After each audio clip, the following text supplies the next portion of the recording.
जय स्टूडेंट। तो आज के इस वीडियो में हम पढ़ने वाले अलजेब्रिक एक्सप्रेशन। इस वीडियो में हमने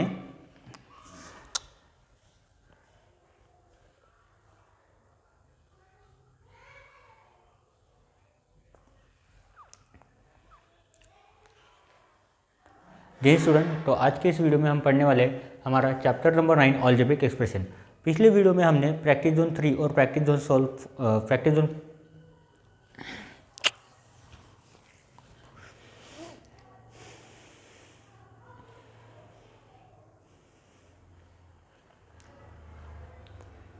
जय स्टूडेंट। तो आज के इस वीडियो में हम पढ़ने वाले हैं हमारा chapter number 9 algebraic expression.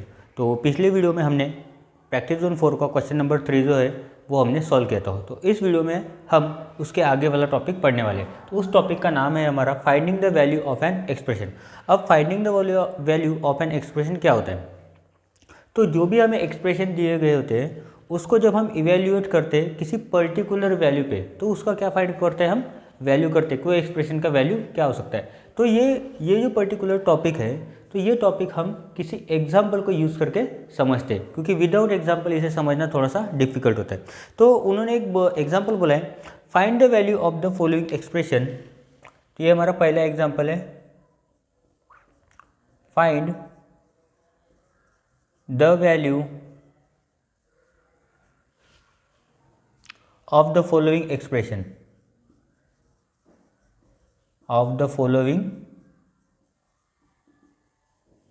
expression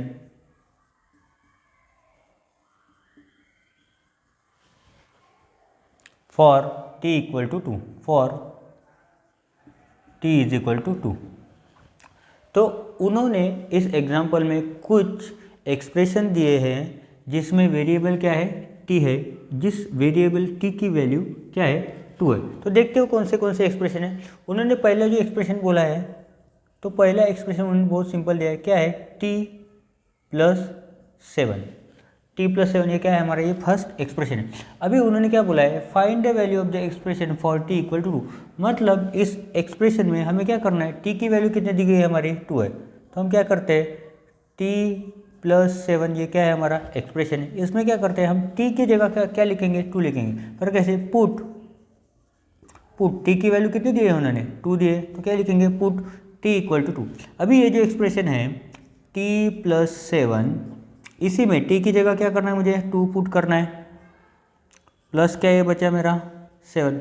मतलब मेरी इसकी वैल्यू, इस एक्सप्रेशन की वैल्यू एक पर्टिकुलर वैल्यू पे कितनी आ रही है? 9। इस पर्टिकुलर वैल्यू पे मेरे एक्सप्रेशन की, पूरे एक्सप्रेशन की वैल्यू कितनी आ रही है? 9 आ रही है। ये हो गया मेरा पहला वाला एग्जाम्पल का ए वाला। दूसरा दिया है उन्होंने बी, उसमें बोला यहाँ पे 2t प्लस 15। 2t plus 15। अभी ये क्या है? उन्होंने सिर्फ एक्सप्रेशन चेंज किया है, इसमें वैल्यू चेंज की है क्या? नहीं, इसमें मेरी t की वैल्यू तो सेम ही है जो मेरे पहले एक्सप्रेशन में यूज़ की थी। चलिए इसको भी सॉल्व करते हैं। एज इट इज जो एक्सप्रेशन दिया है उसको एज इट इज लिखो, 2t प्लस 15।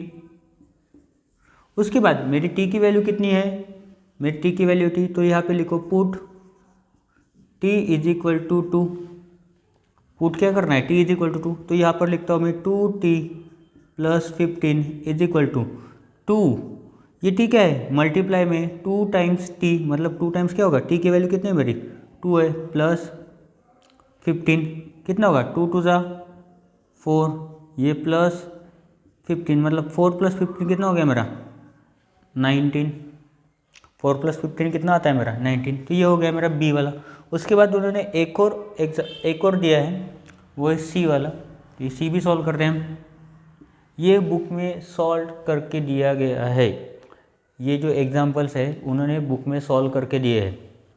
तीसरा एग्जाम्पल है हमारा यहाँ पे t cube minus 2t minus 4। ये क्या है हमारा? ये थर्ड एक्सप्रेशन है। अभी इस एक्सप्रेशन में क्या करना है? मेरी t की वैल्यू चेंज हो रही है क्या? नहीं, मेरी t की वैल्यू किसी भी एक्सप्रेशन के लिए चेंज नहीं हो रही। मेरी t की वैल्यू सभी एक्सप्रेशन के लिए क्या है? सेम है।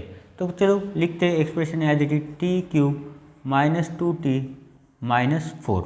अभी क्या करना है मुझे? मैं यहाँ पे लिखूँगा put t is equal to कितना पुट करना है मुझे?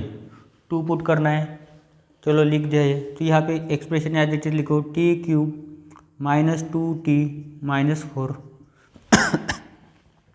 इक्वल टू कितना आएगा, टी क्यूब की जगह मेरा कितना आएगा, टी की वैल्यू कितनी मेरी 2 है, तो यहाँ पे आएगा 2 का क्यूब -2 इंटू टी की वैल्यू कितनी है 2 -4। अभी ये सभी क्या है, न्यूमरल्स है, सभी नंबर है। 2 का क्यूब कितना होता है मेरा 8 होता है, -2 इंटू 2 कितना होता है मेरा 4 होता है, और ये क्या है -4 एज इट इज। भी 8 -4 कितना होगा मेरा 4, ये -4 एज इट इज़, और ये 4 -4 कितना है मेरा 0। मतलब मेरी x एक्सप्रेशन की वैल्यू 2 के लिए कितनी हो रही है 0। मेरी इस एक्सप्रेशन की वैल्यू t की वैल्यू जब 2 होती है तो मेरा एक्सप्रेशन का टोटल वैल्यू कितना आता है 0 आता है। तो ये हमारा पहला एग्जाम्पल था। इसके बाद एक और एग्जाम्पल दिया है उन्होंने, तो वो भी एग्जाम्पल हम सॉल्व करते हैं। इसमें भी उन्होंने ए बी दिया है, ए बी सी, तो वो भी हम सॉल्व करते हैं। तो मैं ये एग्जाम्पल लिखता हूँ यहाँ पे, एग्जाम्पल 2। तो एग्जाम्पल 2 में उन्होंने बोला है find the values of the following expression, find the values of the following expressions.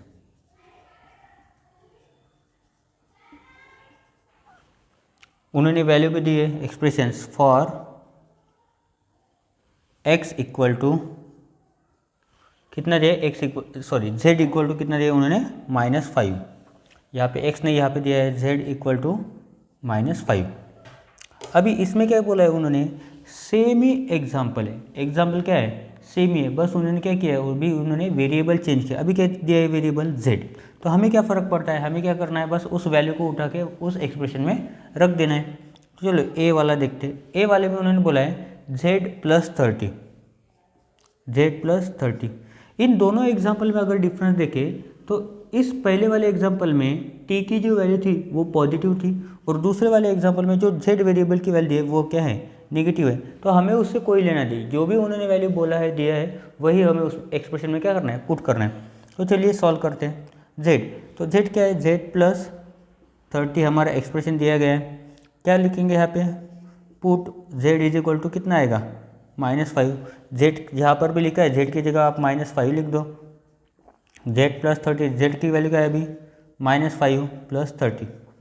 अभी ये -5 और +30 क्या होता है, नेगेटिव और पॉजिटिव नंबर जब होता है तो क्या होता है सब्ट्रैक्शन होता है, और ग्रेटर नंबर का साइन आता है, मतलब +30 - 5 कितना आता है 25। ये हो गया हमारा फर्स्ट एग्जाम्पल का आंसर।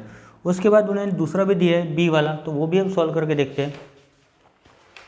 तो बी वाले में उन्होंने बोला है 4 - z²। 4 माइनस क्या बोला है z²। यहाँ पे बहुत से स्टूडेंट कंफ्यूज होते हैं। अब क्यों कहाँ कंफ्यूज होते हैं वो मैं बोलता हूँ आपको।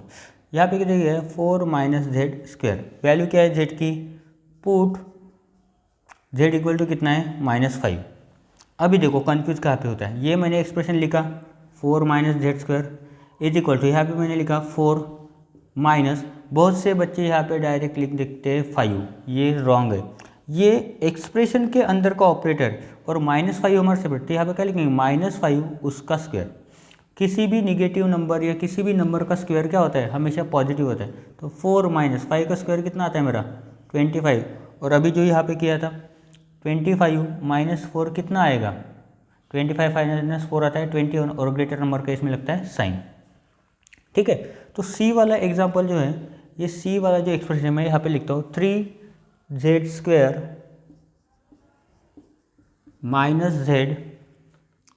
-2। ये एग्जाम्पल थोड़ा सा सिमिलर है, तो ये एग्जाम्पल मैं आपके लिए होमवर्क दे रहा हूँ। ये एग्जाम्पल मैं आपको होमवर्क दे रहा हूँ, आप इसे घर में सॉल्व करके देखो, क्योंकि सिमिलर ही है, मतलब आपको भी थोड़ा सा एक चांस मिलेगा आपको खुद को सॉल्व करके देखने के लिए। तो आज की इस वीडियो में ये 2 ही एग्जाम्पल पढ़ाने वाला हूँ, बचे वाले 2 एग्जाम्पल जो है वो मैं नेक्स्ट वीडियो में पढ़ाऊँगा। सो थैंक यू एंड जय हिंद।